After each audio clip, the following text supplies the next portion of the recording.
Munyeki. I'm actually the CEO and founder of Timeless and Magnificent Places. Our vision in our company is to transform Kenya, Africa, all our spaces, our public spaces into very beautiful and functional spaces that can be useful for residents. We're mostly inspired with projects that actually not only beautiful, but they're functional and they actually inspire people to be better citizens.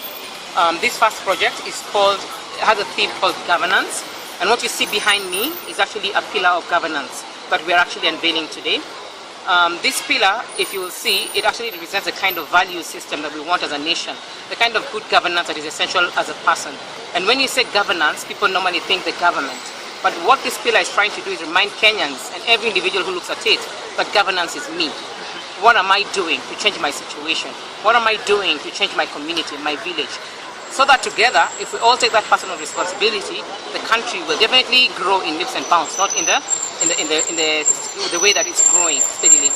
So you will see at the top of the pillar of governance, there's people holding hands, and this just represents the diversity of Kenyan people, cultures, the skills, talents, and it's important to embrace diversity for the growth of any economy.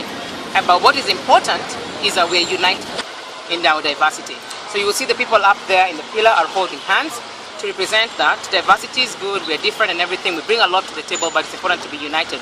And if we have good governance, which the pillar stands for, and then we're united in embracing all this diversity, then we can reach our peak as a nation. That's why you see the peak of a mountain there. Exactly. And then at the base of it, you will see water.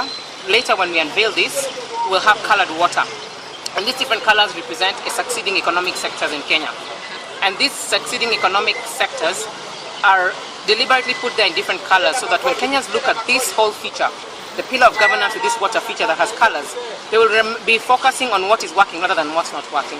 Because as a society, we tend to focus on the corruption, the negative things about our country, and we forget there's lots of things that are working. Exactly. So when they look at this, some of the examples we're giving on the pillar through the colors are organizations that are doing great, that are actually doing great and succeeding economically, and are supposed to inspire Kenyans towards that positive economic growth. Which are these organizations? We'll be unveiling them actually. So if you keep abreast, or soon, shortly after, you will know who these, and they're just examples of Kenyan organizations that are actually succeeding, so that we inspire Kenyans together to be inspired to do what they have to do, to work hard. We have what it takes. We can create headlines in the world through using our talents and just embracing that we have what it takes.